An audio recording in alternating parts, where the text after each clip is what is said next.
Disclaimer. The courtroom showed me. I murdered her with honesty. My name is Terrence Lamont Jackson. I am 39 years old. Yeah. I died for 8 minutes on October 7, 2023 in Charlotte, North Carolina. Right. I need you to understand something before I tell you this story. I was not a bad husband. Before I begin, please subscribe so more people can hear testimonies like this. I did not cheat. I did not hit. I did not disappear for days or come home drunk or gamble away our savings. I worked. I provided. I showed up. And for a long time, I told myself that was enough. That as long as I was not doing the big things, the terrible things. I was doing right by my wife. But I was wrong.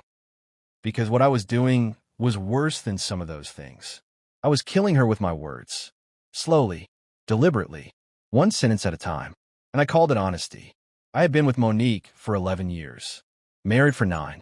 And if I'm being real with you, somewhere around your 5, I stopped being her partner and became her critic, her judge, the person who kept a running list of every mistake she ever made and pulled it out every time I wanted to win an argument. She would forget something, a bill, an appointment, something small, and I would go in, not gently, not with grace, but with precision. I remember one morning, it was a Tuesday, maybe a Wednesday, she was looking for her keys, tearing through the kitchen, opening drawers, moving papers, getting more and more frantic. And I was sitting at the table, drinking my coffee, watching her. She looked at me. "Baby, have you seen my keys?" I did not even look up. "They are probably wherever you left them last." She stopped. Her hands went still. And I saw it. That little flinch. That little moment where my words landed and left a mark. "I know that, Terrence. I'm just asking if you saw them." I took another sip of coffee. Slow. Deliberate. If you put things back where they belong, you would not have to ask me every other day where stuff is. Silence. She did not say anything. She just turned around, kept looking, found them under a stack of mail, grabbed her purse, and left.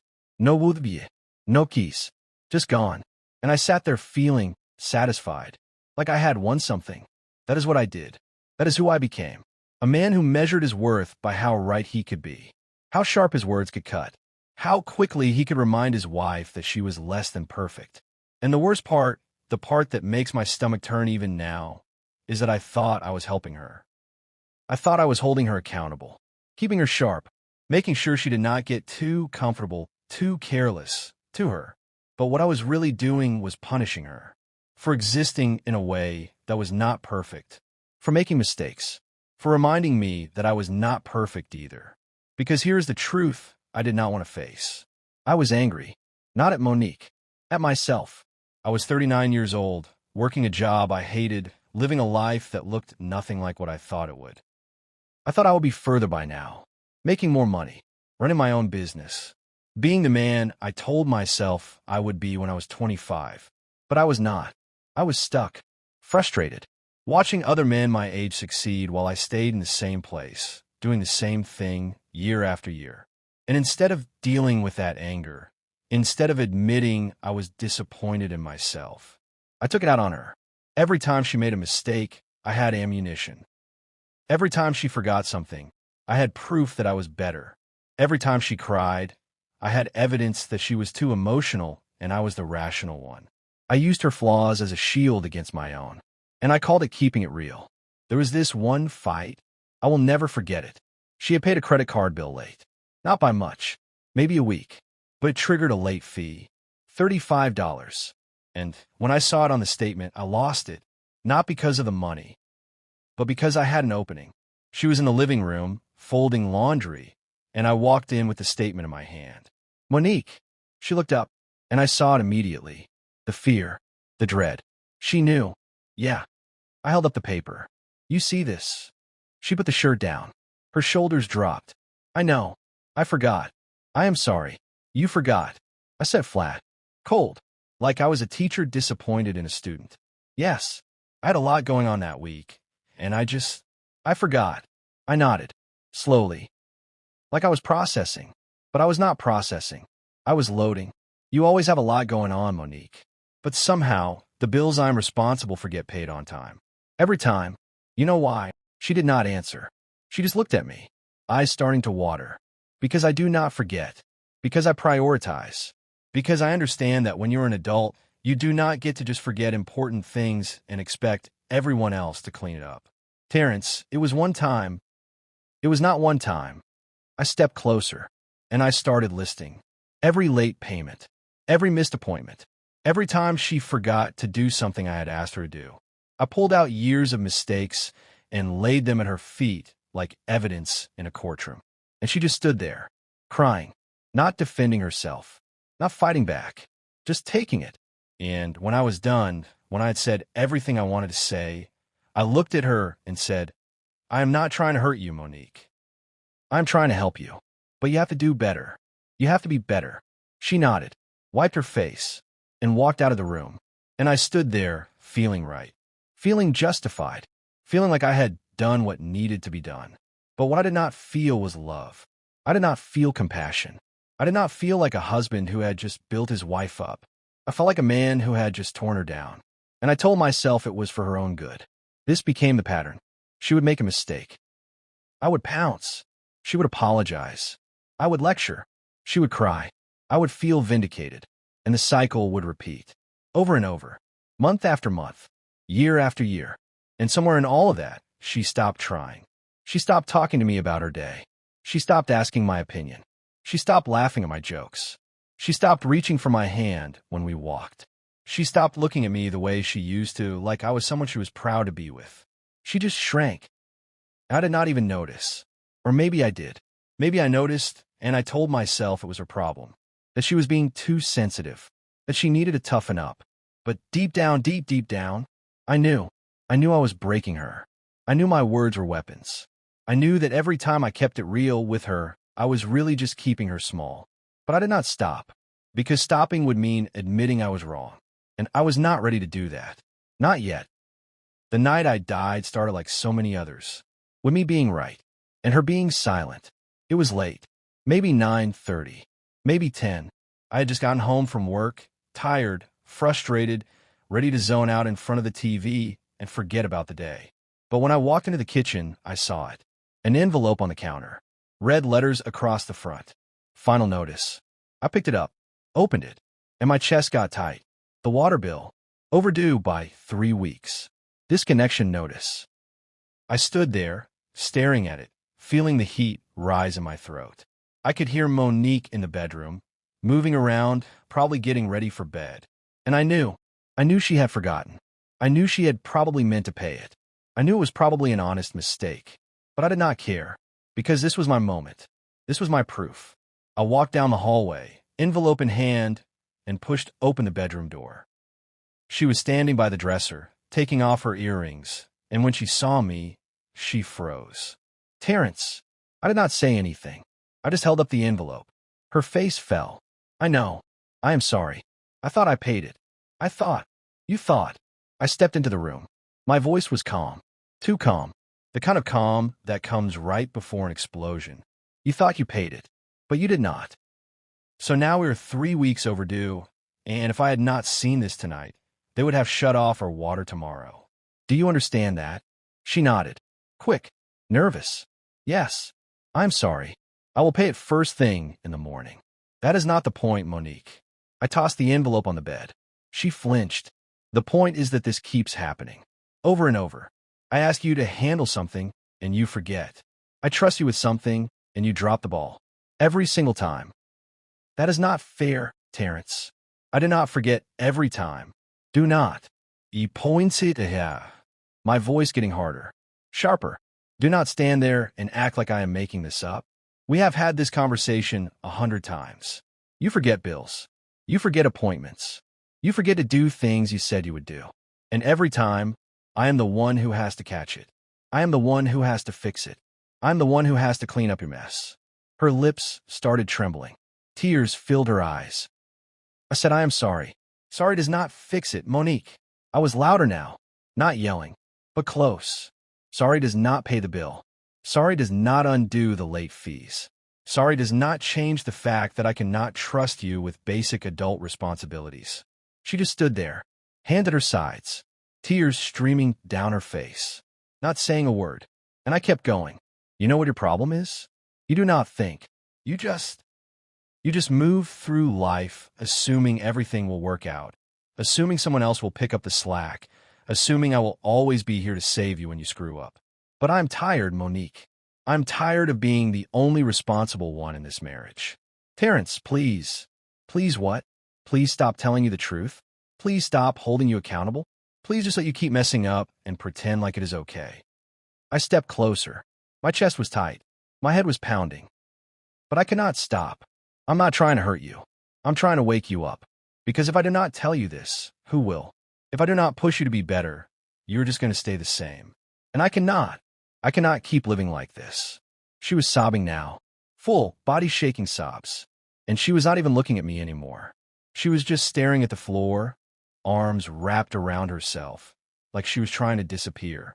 And I stood there, feeling my heart race, feeling the anger pulse through my veins, feeling the tightness in my chest get worse. And then I said it, the last thing I would ever say to her while I was alive. You always do this. You always forget. I did not know why I even trust you with anything important. And then the pain hit. Sharp, blinding, like someone had taken a sledgehammer to the back of my skull. I stumbled, grabbed the edge of the dresser. My vision blurred. The room tilted. Terrence. Her voice sounded far away. Muffled, like I was underwater. I tried to speak, tried to say I was okay, but my mouth would not move. My knees buckled. I hit the floor hard, shoulder first, then my head. The impact was dull, distant, like it was happening to someone else. Terrence. Terrence, baby, what is wrong? I could hear her. I could feel her hands on my face. But I could not respond. I could not move. The pain in my head was unbearable, splitting, like my skull was cracking open from the inside. And then, the fear hit. Not fear of dying, but fear of what I had just done.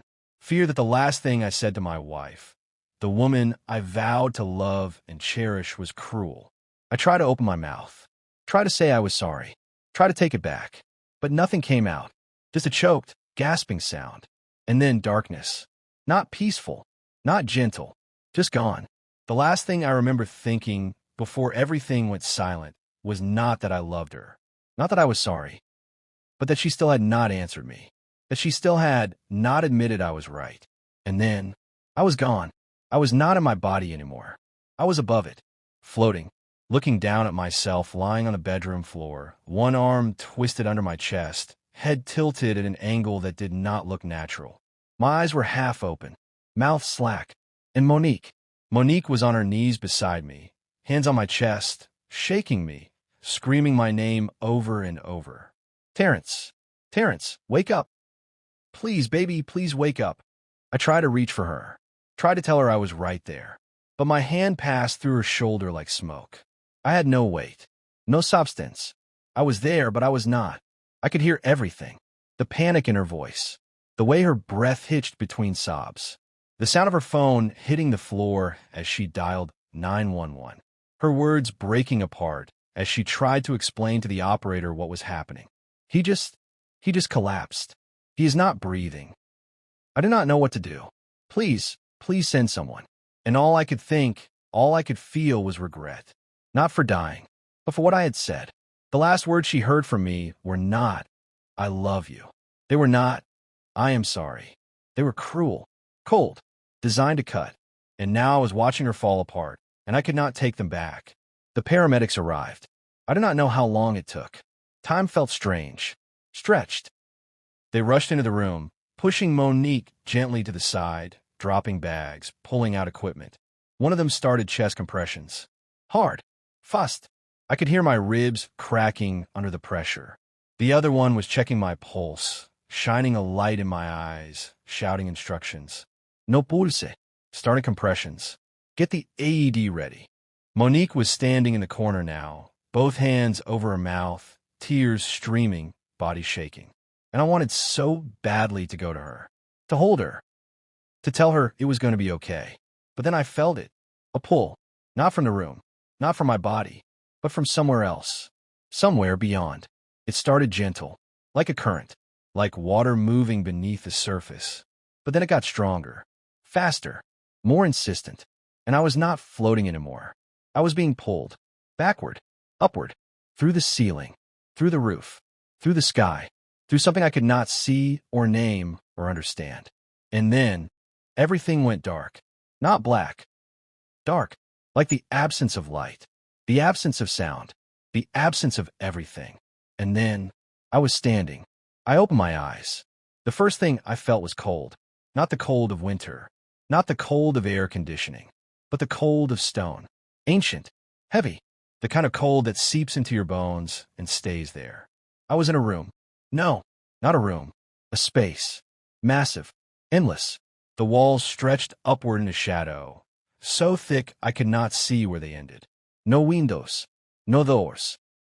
Just pillars of light that seemed to come from nowhere, casting long, sharp shadows across the floor. And the floor? I looked down. Glass. Thick. Clear. Smooth. And beneath it, fire. Not wild. Not roaring. Not consuming. Just burning. Constant. Steady. Eternal. I took a step back. My breath caught. My heart, if I still had one, was pounding. Where am I? I whispered. My voice echoed. Bounced off the walls. Came back to me distorted. Hollow. No answer. Just silence. And then I saw it. In the center of the room. A table. Long wide. Carved from something darker than stone. Heavier than marble. The surface was smooth, polished, reflective, but not like a mirror. Like it absorbed light instead of reflecting it. And on the table, a book. Closed. Thick. Leather-bound. Edges trimmed in gold that seemed to shimmer. That seemed to pulse with a light of its own. I stepped closer. Slow. Cautious. And then I saw the cover. My name. Terrence Lamont Jackson. Engraved in letters that glowed. That burned. That seemed alive. And beneath it, smaller, written in script that made my chest tighten. Covenant record. I stopped breathing. Because I knew. Without being told. Without explanation. I knew what that book was. It was me. Every word I had ever spoken. Every choice I had ever made. Every moment of my marriage. All of it. Written. Recorded. Sealed. Behind the book, against the far wall, scrolls. Hundreds of them. Thousands. Stacked. Rolled tight. Sealed with wax. And I knew, somehow I knew, that they were mine too. Every argument. Every cutting remark. Every moment I used my words as weapons. All of it was there. Waiting. I wanted to run. I wanted to turn around, find a door, find a way out. But there was no door. There was no way out. There was only the book. And the presence. I felt it before I heard it. A weight. Heavy. Unshakable. Like the air itself was watching me. Footsteps. Slow. Deliberate. Echoing through the space. But there was no one there. No figure. No form. Just the sound. And the knowing. The knowing that I was not alone. That I was being seen. Fully. Completely. Without filter. Without excuse.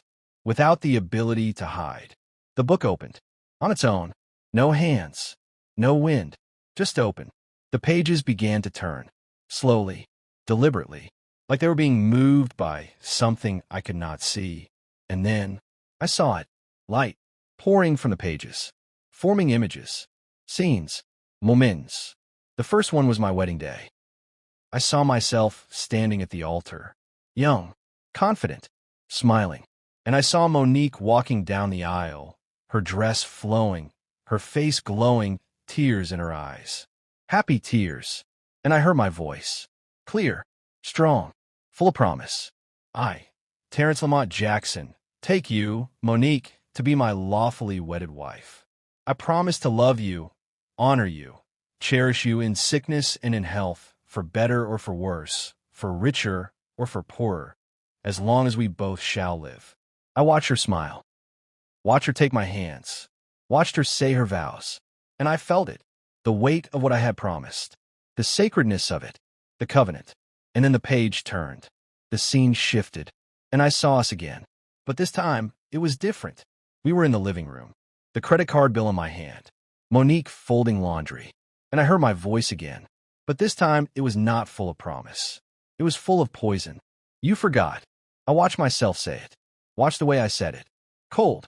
Flat. Accusing. I saw her face drop. Saw her put the shirt down. Yes. I had a lot going on that week. And I forgot.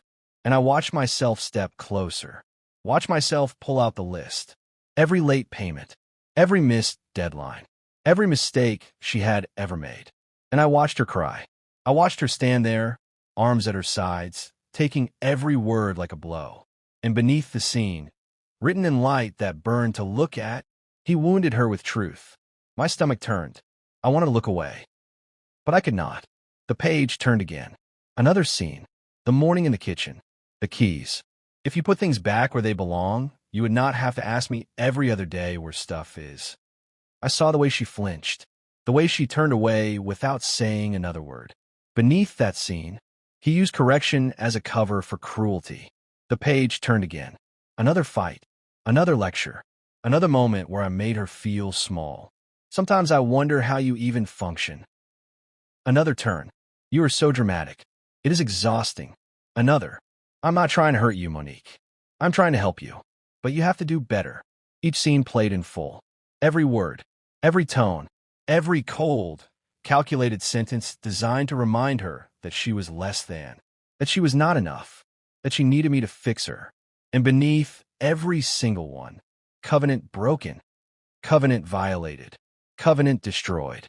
I fell to my knees. My hands hit the glass floor. The fire beneath it flared. Close. And I understood. I understood that I was not looking at a record of mistakes. I was looking at a record of choices. Every single time I spoke to her like that, I chose it. Every time I lectured instead of listened, I chose it. Every time I reminded her of her past to win an argument, I chose it. And every time I did, I broke the vow I made before God. The pages kept turning, and I could not stop them. I could not look away, because this was the truth. This was what I had done, and there was no defense, no excuse, no justification, just the raw, undeniable reality of my own cruelty. The book stopped. The pages froze on a scene I had forgotten. Or maybe I had buried it. It was from 2 years ago, maybe 3. We were in the kitchen, late at night. Monique had been crying. I did not even remember why. Something I said earlier in the day. Something sharp. Something meant to sting. She was standing at the sink, back to me, shoulders shaking, trying to stay quiet. And I was at the table, arms crossed, staring at her, not with concern, not with compassion, but with satisfaction. I watched myself sit there, watching her break. And I did nothing. I did not go to her. I did not apologize. I did not ask if she was okay. I just sat there, feeling victorious, like I had won, like her tears were proof that I was right. And beneath that scene, written in light, so bright it hurt to look at, he delighted in her pain. I choked. A sound came out of me I did not recognize. Part sob, part scream, part something I cannot name. No, you whispered. No, I did not. I did not mean. But even as I said it, I knew. I knew it was true, because in that moment, in that kitchen, watching her cry, I felt powerful. I felt in control. I felt like I had finally gotten through to her. And that was the worst thing I had ever done. Not the words, the intention behind them. The scroll behind the book began to unroll, one by one, slowly. And as they did, words appeared, glowing, burning, searing into the air. Every harsh word I had ever spoken to Monique. Every sarcastic jab. Every condescending remark. Every time I made her feel stupid, careless, incompetent, less than. They filled the space, filled the walls, filled the air around me until I could not breathe. You always forget. I do not know why I trust you with anything. Sometimes I wonder how you even function. You are too emotional. This is why we cannot have nice things.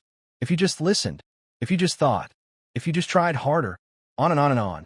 A wall of words, a monument to my cruelty. And I realized I've been building this for years. Brick by brick, sentence by sentence. I had built a prison around my wife with my own words. And I called it honesty. The fire beneath the glass floor intensified. The flames rose higher, closer. I could feel the heat now, pressing against the glass. And I understood. This was not just a record. This was a consequence. This was what my words had done. They had burned. They had destroyed. They had killed something sacred. And then the voice came, not from a direction, not from a person, but from everywhere. Deep, steady, absolute, not shouting, not angry, but so heavy with truth that it pressed down on me like a weight I cannot bear. Every word you speak will be judged. I cannot move, cannot breathe, cannot look up. The voice continued. You use truth as a sword, not a balm. I started shaking, my whole body trembling, because I knew exactly what that meant. Truth was supposed to heal, to correct, to build, but I had used it to wound, to dominate, to destroy. I had taken something holy and made it a weapon. And then the final sentence, the one that shattered me completely. This is why your covenant bled to death while you watched. I broke. I collapsed forward, forehead hitting the glass, hands flat against it, sobs tearing out of me in waves I could not control. Because it was true. All of it. I had not just hurt Monique. I had killed our marriage. Slowly, deliberately. One cruel sentence at a time. And I had watched it die. I had watched her light dim. Watched her joy fade. Watched her stop trying to reach me. Stop trying to please me. Stop trying to be enough for me. And I told myself it was her fault. That she was too sensitive. Too weak. Too broken. But it was me. It was always me. The book turned to another page. And this time, I saw Monique. But not from my perspective. From hers. I saw her kneeling beside the bed at night. Hands folded, tears streaming down her face, whispering prayers. God, please, please help him see me. Please help him love me again. Please show me what I'm doing wrong. Please. I do not know how much more I can take. I saw her in the bathroom, staring at herself in the mirror, trying to figure out what was broken in her that made me treat her this way. I saw her lying awake at night, next to me, while I slept, wondering if I even wanted her anymore. I saw her trying, over and over, to be better, to do better, to be the wife she thought I needed. And I saw the moment she stopped, the moment she gave up, the moment she looked at me, and there was nothing left in her eyes. No hope, no fight, no love, just emptiness. And I realized she had not left me. I had left her. Years ago, I had abandoned her emotionally, spiritually, mentally, while still living in the same house. And I called it being present. The voice spoke again, softer this time, but no less absolute. She needed you to see her. A pause. Heavy. Crushing. You made her invisible. I could not stop crying. Could not stop shaking. She needed you to build her up. Another pause. You tore her down. And then, the final truth. She vowed to love you, and you punished her for it. I understood. I understood that every time she tried to love me, I used it against her. Every time she was vulnerable, I saw weakness. Every time she made a mistake, I saw ammunition. And instead of being the man who protected her heart, I became the man who broke it. I looked up, tears blurring my vision. I did not know. I choked out. I did not know I was doing this. But even as I said it, I knew it was a lie. I didn't know. Deep down, I knew. I knew my words hurt her. I knew my tone cut her. I knew my silence punished her. I just did not care enough to stop, because stopping meant admitting I was wrong. And I was not ready to do that. Until now. Until it was too late. The presence moved closer. I felt it, like the air itself was surrounding me. And then, I felt something I did not expect. Not condemnation, but sorrow. Like the presence was grieving. Grieving what I had done. Grieving what we could have been. Grieving the covenant I had destroyed. I am sorry, I whispered. I am so sorry. The fire beneath the glass began to rise. Higher. Closer. And I realized I was being shown what I deserved. Separation. Eternal separation. Not because I was not saved, but because I had violated something sacred. I had broken a covenant. And covenants matter to God. I closed my eyes, bracing for the end. But then, a pull. Sharp. Violent. Suddenly, like being yanked backward by a chain. I gasped. My chest seized. And everything went white. If you're still here, thank you. Please subscribe if you want more testimonies like this. A sharp, violent gasp. My chest exploded. Air tore into my lungs like fire. My whole body convulsed. Hands were pressing down on my ribs. Hard. Fast. I could hear the sound of my own bones cracking under the pressure. We got him. We got him back. Stay with us, Terrence. Stay with us. I tried to open my eyes, but the light was too bright. Blinding. White. Burning. I tried to speak, but something was covering my mouth. Plastic. Cold. An oxygen mask. I tried to move, but my body would not respond. Everything hurt. My chest. My head. My arms. My legs. Everything. And then I heard her. Terrence. Oh my God, Terrence. Monique. Her voice was breaking. Shaking. Desperate. I forced my eyes open. Blurry. Everything was blurry. But I could see her, standing in the corner of the room. Hands over her mouth. Tears streaming down her face. Eyes wide with terror and relief, and something else I could not name. The paramedics were all around me, checking vitals, shouting instructions, moving fast, blood pressure stabilizing. Pulse is weak, but steady. We need to move him now. Someone lifted me. I felt the gurney beneath me, the straps across my chest, the wheels moving, the ceiling lights passing overhead in rapid succession. And then we were outside. Cold air hit my face, the night sky above me, stars I could barely see through the haze. I heard the ambulance doors slam shut, felt the vehicle lurch forward, sirens wailing, and all I could think about, all I could see was the book, the courtroom, the fire, the words. You used truth as a sword, not a balm. I started crying, not because of the pain, but because I remembered. I remembered everything, every word I said, every moment I hurt her, every time I chose cruelty over love. And I knew I did not deserve to be back. The ride to the hospital was a blur. In and out of consciousness. Flashes of light. Voices.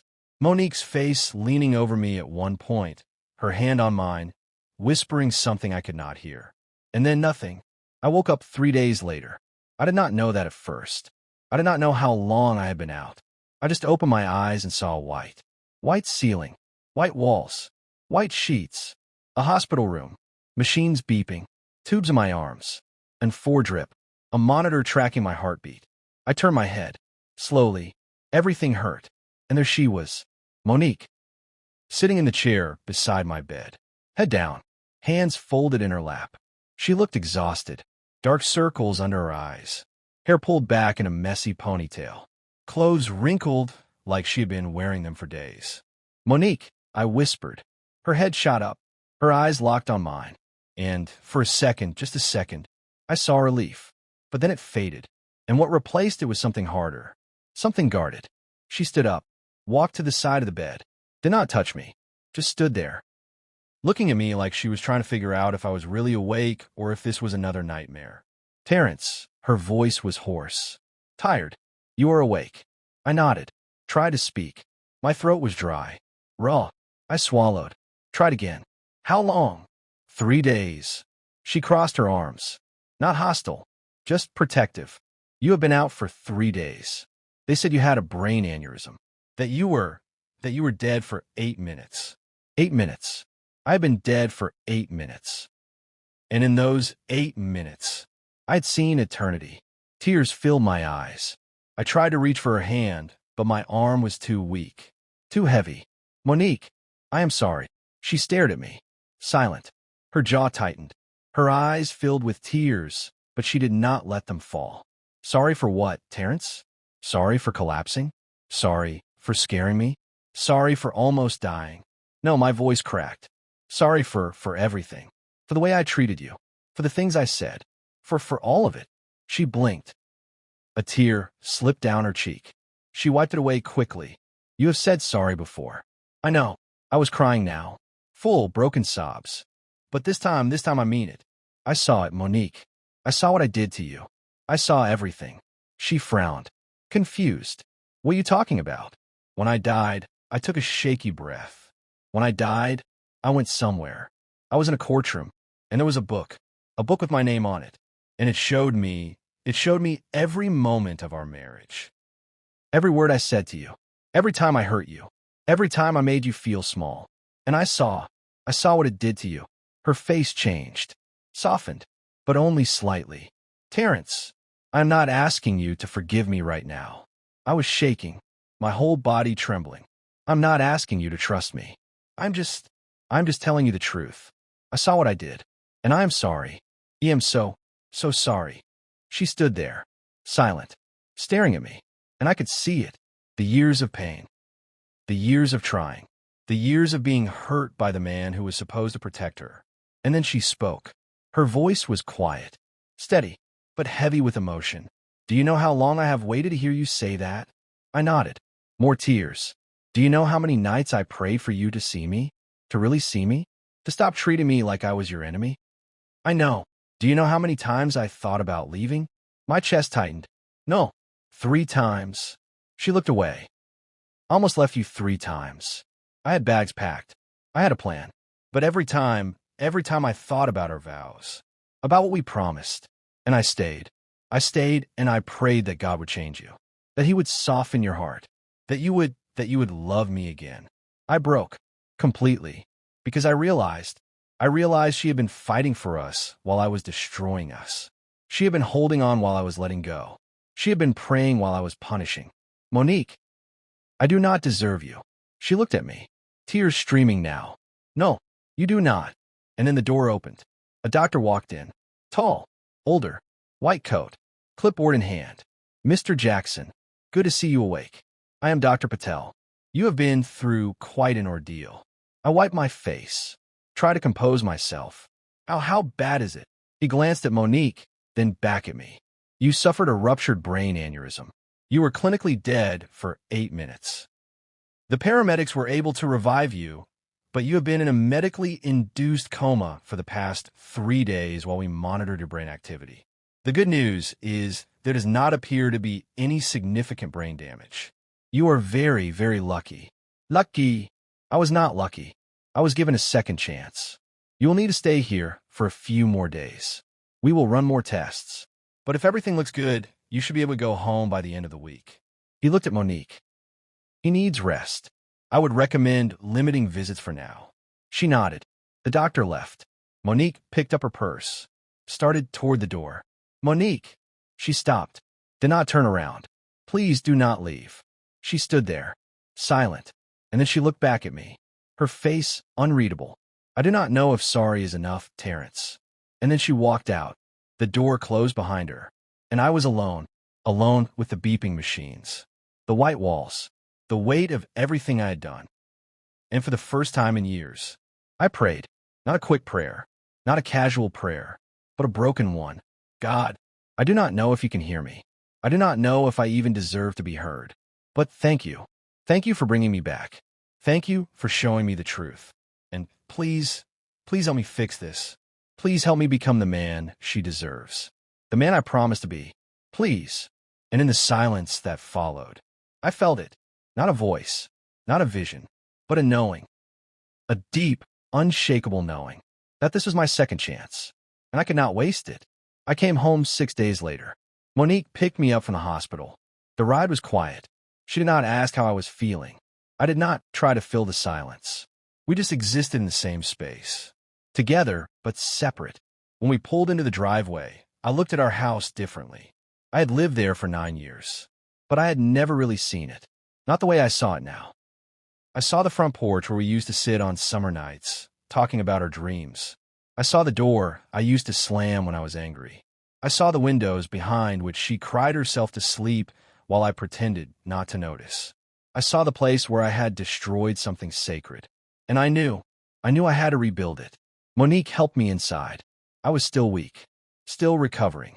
She set my bag down in the bedroom and then stood there, arms crossed, keeping her distance. Do you need anything? She asked.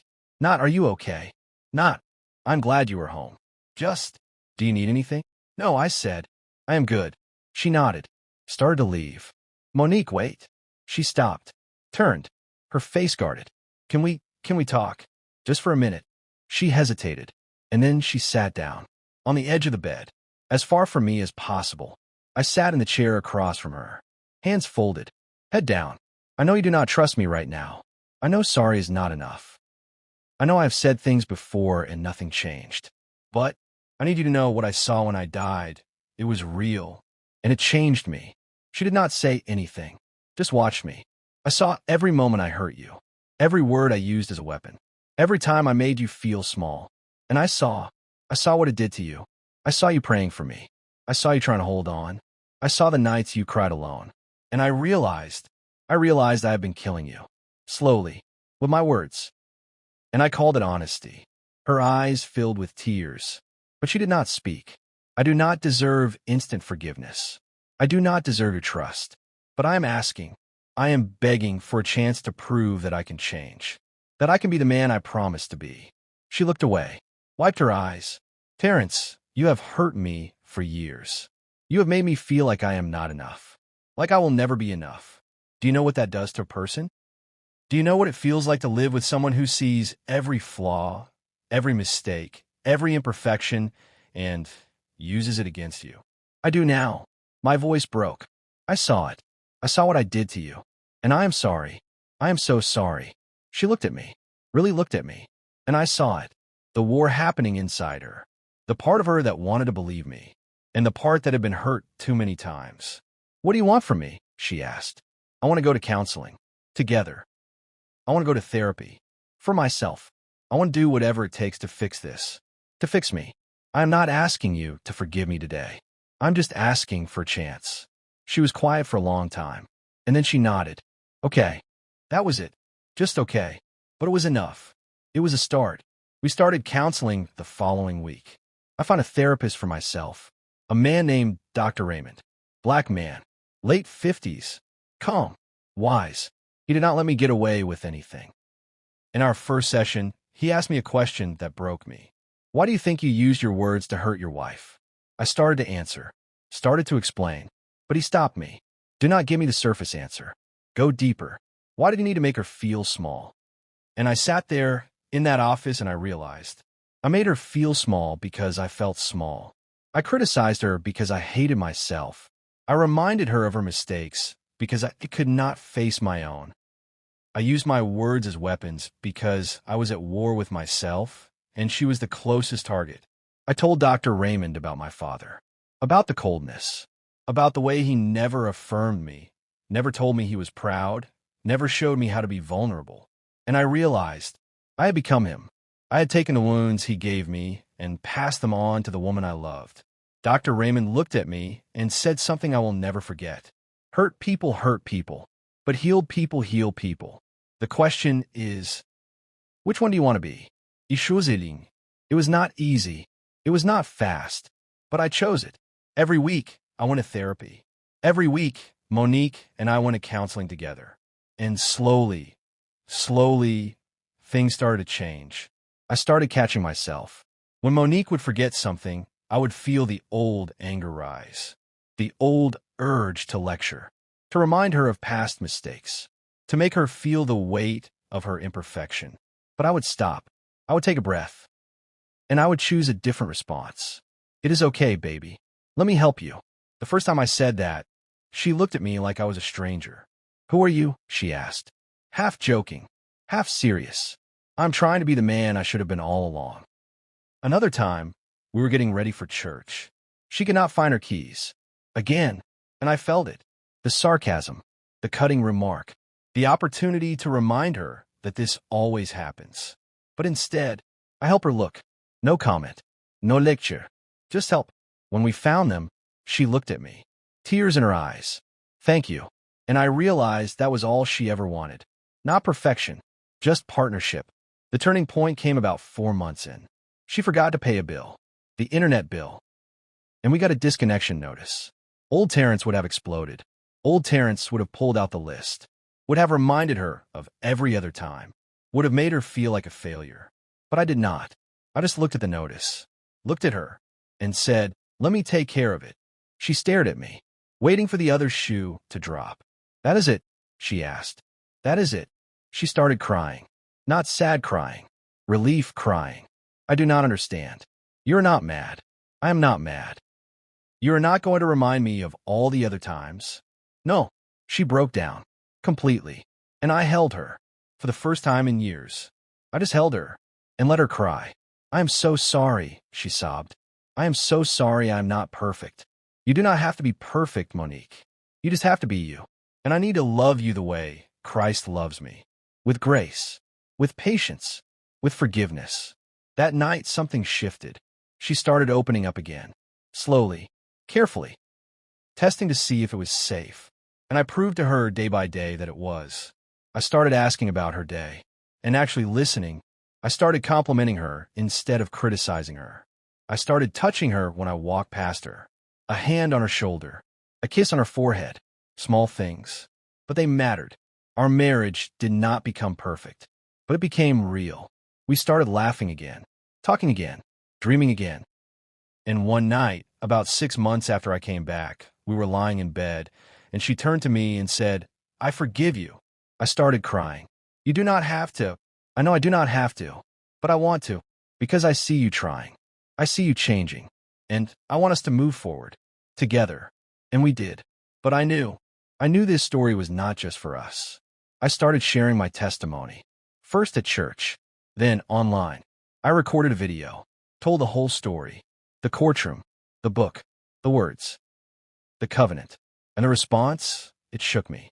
Hundreds of messages from men and women sharing their own stories. One man wrote, "I've been treating my wife the same way you treated yours. I thought I was helping her, but I've been destroying her. Thank you for opening my eyes." One woman wrote, "My husband speaks to me the way you spoke to Monique, and I have been praying for years that God would change him. Your story gave me hope." Another man, "I almost lost my wife because of my words. I am in counseling now. Thank you for being honest. I realized this was bigger than me. This was about covenant, about the sacredness of marriage, about the power of words, and about the fact that God does not just judge actions. He judges intentions. He judges words. He judges the condition of our hearts." I started speaking at men's conferences, marriage retreats, churches, sharing my story, warning men about the danger of using truth as a weapon. And every time I spoke, men would come up to me afterward, broken, tearful, confessing that they had been doing the same thing. And I would tell them what I learned, that honesty without love is cruelty. That correction without compassion is abuse. That being right does not give you the right to be harsh. And that marriage is not about winning arguments. It is about winning hearts.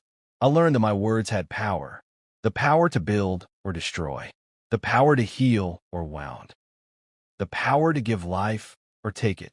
And I have been using that power to kill. But God, in His mercy, gave me a second chance. He showed me the truth. He broke me. He rebuilt me. And He restored what I thought was beyond repair. Monique and I are still together, still married, still working, still growing.